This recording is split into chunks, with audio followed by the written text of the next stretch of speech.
Okay, next sa ating i-open na parcel is ito. Guys, ito ay part 2 na to ng ating mga parcel. Ayoko yung madami kasi, kaya ipag-iwa-hiwalay na lang natin ng video para ano na rin, review na rin. Oh, ito yung kasi na dumadaan kasi dumadaan kasi ito guys sa FYP ko. Itong candy na to, pangpabaho, pangpatanggal daw ng mabahong hininga. Yeah. Eh, mahilig din ako sa mga candy na maanghang kasi nga, alam mo na, para fresh breath din tayo pag sasalita. Ay, ang liit lang pala nito. Sa ano, ang laki-laki. Diyan sa TikTok shop, pag nakikita mo, ang laki-laki. Ang liliit lang pala niya. Pero, ang dami niyang laman. Ayan, o. Oh, di ba? Pwede mo siyang baunin pag babiyahe ka. Pangontrahilo din. Ako naman, nagki-candy rin ako kasi pangontrahilo din. Open tayo ng isa.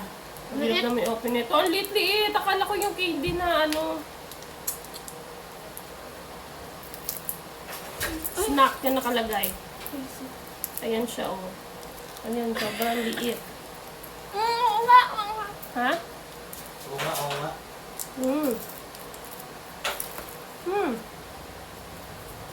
Ano mo kainin ako? No sugar siya ng candy. Eh, nasarap. Tapos may mga iba-ibang flavor pa siya. Ayan. Yung kinain ko, ano, yun eh, blueberry. Yan. Fruity aroma. Blueberry, may watermelon, may strawberry, may lemon, may, ano to, dragon fruit, may grapes. Ang sarap. Kumaadik ako. May milk yan.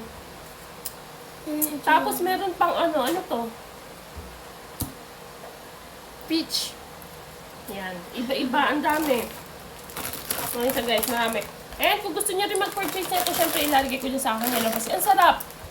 Ilalagay ko dyan sa akin yellow basket. Ito yung pangalan.